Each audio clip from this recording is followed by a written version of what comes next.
Silakan Bu. Baik, Bismillahirrahmanirrahim. Assalamualaikum warahmatullahi wabarakatuh. Waalaikumsalam warahmatullahi wabarakatuh. wabarakatuh. Bagaimana kabarnya Bapak Ibu sekalian? Masih full puasanya ya? Alhamdulillah. Masih semangat, Bu. Masih semangat. Masih Semoga semangat, sehat selalu, Ibu. alhamdulillah. Gimana Ya, Ibu fasilitator? Apa alhamdulillah kabar? masih diberikan kekuatan untuk melanjutkan terus ya. Pematerian kita masih agak panjang kayaknya karena hari ini baru masuk sesi tentang capaian pembelajaran. Tuh. Nah, kalau yang Semangat. semangat, Baik, semangat. ya Bu, siap. Baik, karena hari ini kita hanya bertiga, yang mana kita akan mensinkronisasikan Ada bersama-sama. 30 Bu harusnya. Oh Bu. iya, alhamdulillah 30 yang hadir hari ini ya. Ada 30. Ya, dengan malaikatnya bulan Ramadan, Bu. Alhamdulillah. Untuk lebih bersemangatnya, bagaimana kalau sekarang kita mulai saja dengan pembukaan dulu. Agar lebih berkahnya kegiatan kita pada hari ini, mari kita mulai dengan berdoa bersama-sama. Berdoa, disilahkan. Selesai. Untuk selanjutnya, mungkin akan langsung ke Pak Ali ya, untuk ngasih sedikit ice breaking biar kita tambah semangat nih. Baik. Untuk lebih memahami lagi apa sih itu nanti capaian pembelajaran. Nah, sebelum kita mulai itu kita coba dulu dengan ice breaking. Oke, Pak Ali, disilahkan. Baik, terima kasih Ibu Deswa dan teman-teman guru PAI peserta IHT. Biar kita semangat, biar kita fokus. Saya ingin memberikan penyegaran, tapi ini tanya jawab ya, tebak-tebakan aja. Tebak-tebakan aja Ibu Bapak Ibu ya sekalian. Ada 3 pertanyaan ya. Silakan yang bisa mengangkat tangannya. Yang pertama, tebak-tebakannya, sholat apa yang sah tanpa niat? Ya. Apa ya? Sholat apa yang sah tanpa niat? Kan niat itu rukunnya sholat ya. Iya, Pak. Min arkani sholat. Sekarang tanpa niat sholatnya sah. Sholat apa? Saya, Pak. Iya. Sholat menurut madhabnya Imam Ahmad. Itu tanpa niat itu sudah sah, Pak. Karena ketika kita misalnya pas ambil wudhu nih, kemudian pastinya setelah wudhu nanti kita akan sholat, itu sudah merupakan bagian dari niat tanpa mengucapkan lafadz niat itu sendiri, maka itu sudah sah. Baik. Insya Allah dapat pahala ya Bu Dewi. Ya, amin. Tidak ada salah benar di sini. yang penting dapat pahala aja, Pak. Iya, dapat pahala. Sekarang mungkin Bu Deswa jangan madhab Hanafi ya? Ya kayaknya. Menurut madhab Syafi'i boleh nggak Bu Deswa? Tidak boleh Pak, sepertinya boleh. harus tetap pakai niat. Tapi kayaknya saya gitu. Boleh nggak saya jawab pakai bahasa saya sendiri? Oh silahkan Bu. Kalau sholat nggak pakai niat itu kayaknya sholatullah gitu. Iya betul. Sholat. Bercanda juga ya Bu Deswa ini. Luar biasa ya. Oh keren Bu Deswa. Iya. Baik, pengen tahu jawabannya tidak Bapak Ibu sekalian? Iya Pak, jawaban yang benar. Iya, ini sebenarnya asli fikih ya. Hanya sedikit berbau canda ya. Ini asli fikih menurut madhabnya Imam Syafi'i. Yang mungkin kita juga Syafi'i semua ya kira-kira di sini. Ya, insya Allah. Itu sholat zuhur. Kok bisa Pak? Sholat zuhur. Kapan sholat zuhurnya? Yaitu ketika hari Jumat. Digabung? Oh, enggak. Ketika hari Jumat, di mana kita hanya kebagian Jumat. Kebagian salamnya imam saja, tidak kebagian 2 rakaat. Kebagian 1 rakaat misalkan gini contohnya, ya. kita masbuk ya. Kita masbuk. Kalau 1 rakaat kan kita tinggal nambahin 1 rakaat saja ya Bu ya. Ya. Ya. Nah sekarang kita nggak dapat, tapi imam belum salam ya. Oke, misalkan kita sholat, imamnya sudah sujud pada rakaat yang kedua. Nah kita Ya. kan nggak dapat rakaat ya. Iya. Nah kita sholatnya nanti tidak menambah 2 rakaat tidak, tapi menambahnya 4 rakaat. Sholatnya sholat zuhur. Oh gitu. Tapi Sholatnya nggak pakai sholat niat zuhur. tuh Pak. Tapi niatnya niat sholat Jumat Bu. Sholatnya sholat zuhur tapi tidak niat sholat. Oh niatnya dia Jumat, tapi Iya. pelaksanaannya 4 rakaat seperti zuhur. Iya, jadi prakteknya sholat zuhur, niatnya Jumat. Jadi tidak niat sholat Jumat begitu. Oh gitu. Ya ya ya ya. Ah baru dengar nih ilmu baru. Dapat ilmu baru kita. Ya, Terima kasih Jumatan, Pak Bu. Ali. Bu Despa kita nggak bisa Jumatan. iya benar. Karena nggak pernah Jumatan ya Bu ya. Baik, masih ada waktu Bu Despa? Sudah habis Sudah sepertinya Pak habis ya. ya? Kita Cukup lanjut satu aja ya. Iya. Enggak, waktu dikembalikan ke Bu Despa. Ya, terima kasih Bapak. Dapat pencerahan ya kita hari ini. Selain dari nanti akan dapat tentang capaian pembelajaran, kita juga dapat ini ilmu tentang mazhab Syafi'i yang mengatakan kalau ada tuh ternyata sholat yang tidak perlu pakai niat. Baru tahu ternyata saya ada ternyata. Iya. Oke, kita lanjutkan ya untuk agenda kita hari ini. Itu tadi sudah dimulai dengan pembukaan. Mana ada ice breaking dari Pak Ali. Nah, selanjutnya kita lanjutkan dengan refleksi diri nih. Nanti ada refleksi diri, kemudian inti dari capaian pembelajaran itu sendiri apa, kemudian ada kolaborasi dan penutup terakhirnya. Nah, di bagian refleksi diri, ini nih ada 3 nih pertanyaannya mungkin sedikit agak menggelitik gitu. Mungkin ada yang bisa langsung di sini yang bisa menyampaikan tentang rumusan tujuan pembelajaran pada mata pelajaran yang Bapak Ibu ampu dalam proses kegiatan belajar mengajar selama ini. Bagaimana gitu? Ada yang bisa nanggapin untuk yang tentang rumusan pembelajaran? Saya Bu. Ya, Coba, Bu, ya. Pak Ali. Selama ini kan kita menggunakan K13 ya Bu ya. Jadi untuk merumuskan tujuan pembelajaran kita melihat dari KI KD terlebih dahulu ya. Dari KI dan KD kita rumuskan menjadi tujuan pembelajaran. Itu yang selama ini saya lakukan. Baik, terima kasih Pak Ali. Kita lanjutkan ya untuk refleksi selanjutnya adalah Nah, dalam memahami unit modul ini kira-kira apa harapan Bapak Ibu yang bisa didapatkan? Baik, saya coba Bu yang kedua. Silakan Bu Dewi.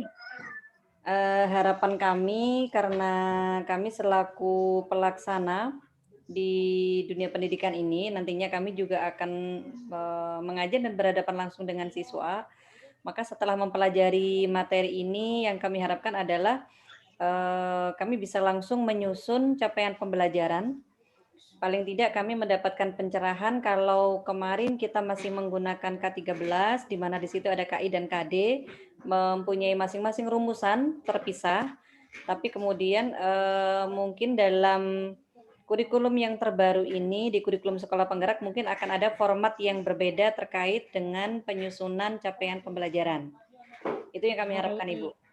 Terima kasih Bu Dewi. Nah, Bu Dewi kan sudah menyampaikan tuh harapannya dalam materi kali ini kan ya tentang capaian pembelajaran. Nah, kira-kira nih yang terakhir pertanyaannya adalah kegiatan apa saja yang ingin Bapak Ibu dapatkan dari unit modul kali ini? Kegiatannya aja. Mungkin kegiatan yang apa gitu. Saya boleh duluan? Boleh. Silakan nanti Bu, Pak Ali ya. Baik, yang saya harapkan, yang saya inginkan adalah ada kegiatan yang kita laksanakan pada hari ini itu adalah di samping informasi pengetahuan terkait konsep CP itu sendiri, kemudian juga ada sesi prakteknya. Bagaimana kemudian kita caranya menyusun CP sehingga kemudian kita tidak hanya mendapatkan wawasan secara teoritik, tapi juga secara praktis nanti kita langsung bisa menyusun CP untuk bidang studi agama yang kita ampuh. Baik, kalau Pak Ali, bagaimana Pak Ali? Kalau saya jujur saja, untuk kurikulum yang baru ini belum tahu. Mau cari-cari di Google juga belum ada, ya. Iya, benar Makanya sekali Bapak. saya serahkan aja ke Ibu pemateri, mana materi yang terbaik yang bisa kita terima sebagai peserta. Baik, terima kasih tanggapannya Terserah Pak Ali atas ya. menarik ya, karena memang kalau kita cari-cari di Google itu belum ada munculnya. Kalau capaian pembelajaran itu yang akan muncul nanti capaian pembelajaran di perguruan tinggi nanti adanya. Jadi, nah ini akan masuk ke SD gitu kan, pembelajaran SD apalagi PAI-nya gitu. Iya. Nah, kalau Bu Dewi tadi pengen tahu tentang bagaimana kita menerapkan atau merumuskan CP, nah di kurikulum Sekolah Merdeka sekarang ini, apakah CP itu sudah ada atau kan kita yang merumuskan? Nanti kita lihat ya Bapak Ibu sekalian, kita masuk mulai dulu ke materi yang pertama, yaitu pengertian dari CP itu sendiri, capaian pembelajaran. Jadi ini nantinya harapannya akan berlaku di semua jenjang. Tidak hanya di perguruan tinggi, tapi juga dari tingkat yang paling bawah, itu dari PAUD juga nantinya akan dimasukkan. Cuma namanya nanti kalau di PAUD itu bukan lagi, bukan capaian pembelajaran, tapi capaian perkembangan nanti. Tapi untuk konsepnya sama. Nah, di tingkatan SD yang nanti insya Allah kita yang akan menjadi pionir, penggerak di awalnya itu nanti insya Allah itu namanya capaian perkembangan. Nah, di Indonesia sendiri istilah CP itu lebih sering, memang tadi sudah disampaikan lebih sering digunakan di perguruan tinggi. Itu pun kita sudah familiar sebenarnya. Itu kita istilahkan bisa kita istilahkan dengan learning achievement, assessment standar, atau learning outcome. Nah, itu sama sebenarnya Bapak Ibu ya.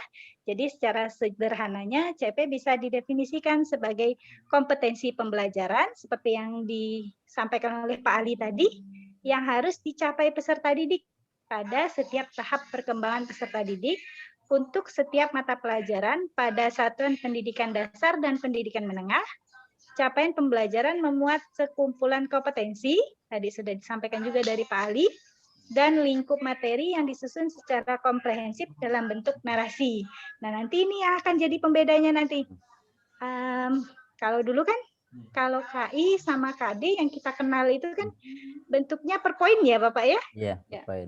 Nah, untuk yang kali ini, mungkin tadi juga ditanyakan oleh Bu Dewi, sesuatu yang baru mungkin apa gitu yang bedanya dengan kurikulum yang sudah kita jalani sebelumnya. Nah, untuk yang CP ini sendiri itu dalam bentuk narasi nantinya. Mungkin kan kita lihat sama-sama nanti contohnya. Tapi sebelum masuk ke situ, kita mungkin bisa bahas sedikit tentang rumusan, bagaimana perumusannya. Nah, untuk Bu Dewi tadi kan ada pertanyaan ya, bagaimana perumusan CP itu sendiri, kemudian kalau di sekolah saat ini kan di kurikulum sekolah penggerak itu sebenarnya CP itu sudah given dari pemerintah, jadi sudah dirumuskan dalam bentuk narasi tadi. Hanya saja pada saat membuat itu, merumuskan CP itu, ada prinsip-prinsip yang sebenarnya dipegang yang harus ada dalam capaian pembelajaran itu sendiri. Nah, diantaranya adalah CP itu terukur dan spesifik. Nah, bagaimana kalau bahasa terukur itu kan kita mungkin dengan imajinasi kita tuh mikirnya adalah hitungan gitu kan. 1 ditambah 1 gitu adalah 2. Nah, menurut peserta sekalian, kenapa ada prinsip terukur dan spesifik ini? Mungkin ada yang bisa bantu?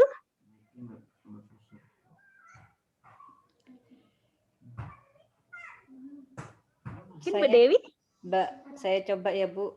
Boleh. Yang dimaksud dalam prinsip terukur dan spesifik dalam penyusunan CP itu adalah ketika kita merumuskan capaian pembelajaran, maka harus dapat diukur dan formatnya atau perumusannya itu harus betul-betul spesifik, tidak terlalu melebar dan umum ke beberapa kompetensi. Artinya dapat diukur di sini ketika seorang penyusun, seorang desainer pembelajaran itu menyusun CP, maka kompetensi yang ingin dicapai oleh peserta didik, yang diharapkan bisa dicapai oleh peserta didik, itu harus bisa diukur pada setiap fasenya. Karena CP yang disusun itu akan digunakan dalam satu fase, di mana satu fase itu ada beberapa tahap pembelajaran, maka CP-nya itu pun juga harus menggambarkan pada kompetensi yang harus dicapai oleh peserta didik pada setiap fase. Baik, kita Mungkin berikan itu. tepuk tangan dulu kayaknya untuk Bu Dewi ya. Luar biasa. Luar biasa Bu Dewi ya. Kita kayaknya bisa mengakhiri untuk sesi CP karena sudah tersampaikan semua ini kayaknya sama Bu Dewi. Baik Bu, baik. Jadi intinya gini ya Bapak Ibu, yang penting sebelum kita masuk nanti ke penerapannya di sekolah, yang penting kita tuh harus paham kenapa sih ada CP yang harus dibuat, ada prinsip gitu yang harus diterapkan dalam CP itu sendiri, seperti yang memang disampaikan oleh Bu Dewi tadi. Itu ada yang sebenarnya hasil yang ingin kita capai gitu. Jadi ada pengukurannya. Yang ini dalam bahasanya CP itu sendiri itu akan berbentuk nantinya capaian pembelajarannya itu dalam satu fase. Jadi nanti akan terlihat tuh ada perbedaan kalau dulu kita pencapaiannya itu tiap akhir semester atau dalam 1 tahun gitu. Nah ini tidak hanya dalam 1 tahun atau dalam level-level kelas 1, kelas 2, 3, 4 gitu, tapi ini lebih rentangnya lebih luas lagi. Itu dalam satu fase. Nanti akan kita bahas lagi di pertemuan selanjutnya tentang fase ini. Jelas sekarang untuk prinsip yang pertama sudah paham ya Bapak Ibu ya? Kita lanjutkan ke selanjutnya, yaitu ada prinsip fleksibel. Jadi dalam capaian pembelajaran itu juga harus terdapat kesesuaian proses dan tahap belajar siswa. Jadi fleksibelnya di sini mungkin ada yang bisa bantu untuk yang kali ini. Mungkin Pak Ali ya? Sudah ada ya Bu di sini Bu ya? Muncul di layar. Muncul Bu, ada. Muncul Bu, udah ada Bu, iya. Ada Pak. Ya, mungkin perlu sedikit mengintip gitu kan. Sambil dari pemahaman kita sendiri, kenapa ya ada prinsip harus fleksibel gitu di capaian pembelajarannya. Kalau menurut Pak Ali sendiri bagaimana? Sebenarnya ketika kita melakukan pembelajaran ya, apa yang kita rencanakan, apa yang kita lakukan, itu dalam pelaksanaannya bisa tidak sesuai. Nah, maka dalam keadaan seperti itu, menyusun capaian pembelajaran sifatnya tidak kaku menurut saya, seperti itu Bu Despa. Baik, terima kasih Pak Ali, luar biasa. Sekali lagi kita berikan aplaus dulu buat Pak Ali. Ya, makasih. Jadi demikian memang sebetulnya yang dirumuskan oleh pemerintah yang sudah given tadi pada dasarnya ini memang kedepannya itu diharapkan sekali ada masukan-masukan dari praktisi yang nantinya mungkin akan menjadikan capaian itu fleksibel ke satuan pendidikannya masing-masing. Begitu ya Bapak Ibu sekalian. Oke, untuk materi sepertinya kita batasin sampai di sini dulu. Kita coba masuk dulu ke ruang kolaborasi. Bagaimana Bapak Ibu? Kurangnya udah selesai ya Bu ya? Kita coba untuk mendiskusikannya lebih dalam tentang capaian pembelajaran ini ya Bapak Ibu. Nah, sebenarnya karena jumlah kita banyak, ada 30, dan kalau cuma dibagi 2 kelompok, ini akan sangat riuh sekali gitu ya. Jadi kalau kelompoknya besar tuh nggak enak Bu. Mau berpendapat sudah didahului orang, ya udah gitu. Akhirnya Jadi nggak jadi sepertinya berpendapat lagi. Jadi sepertinya kita berdiskusinya kesempatan untuk yang ingin menyampaikan saja gitu ya Bapak Ibu ya. Nanti mungkin dari yang sudah disampaikan bisa kita tanggapi. Jadi siapa saja nanti boleh menanggapi dari yang sudah disampaikan oleh temannya. Mungkin demikian ya Bapak Ibu untuk yang sesi diskusi ini bagaimana? Apa bisa kita coba? Iya, Bu. Diskusinya kita dibuat apa? Di kelompok masing-masing aja, Ibu Despa.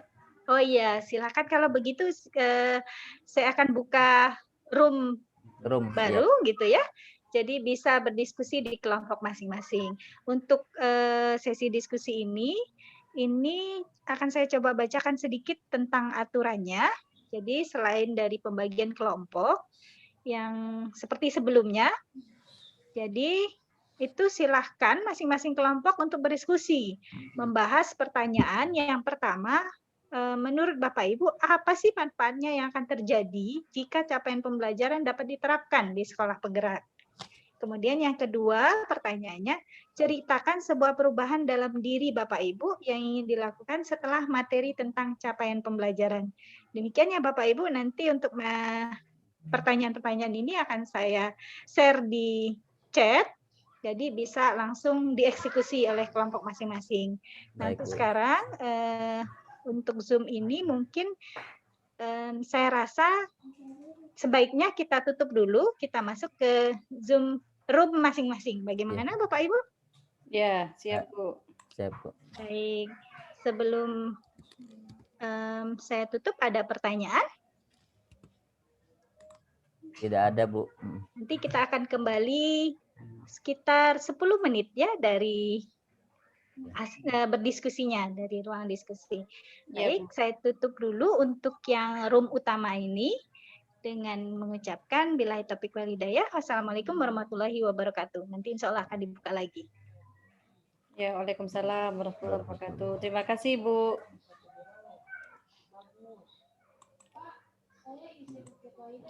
Sudah di stop Ibu. Bentar. Ibu sebelum saya stop, mungkin bisa dibuka slide yang pertama tadi. Saya ambil screenshot. Yang ini? Ya, ini kan ruang kolaborasi. Oh ya, jadi ini dari saya ganti awal daring berarti ya? Pembukaan. Iya, ini. Ya, ini pembukaan dulu ya. Ini saya screenshot dulu ya.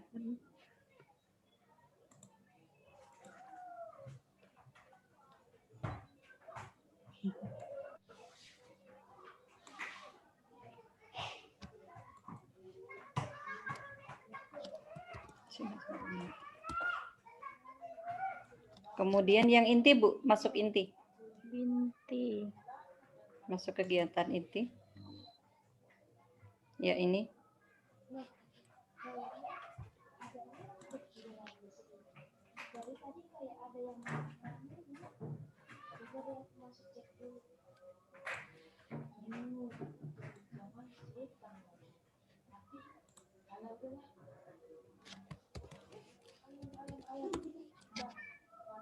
Sudah Bu? Oke. Sudah ya sepertinya ya. Kita Ya. tinggal upload aja ya. Sudah ya, saya tutup ya Bu recordingnya. Iya. Baik, terima kasih Bu Despa, Pak Ali. Sama-sama Bu. Sama-sama Bu Dewi.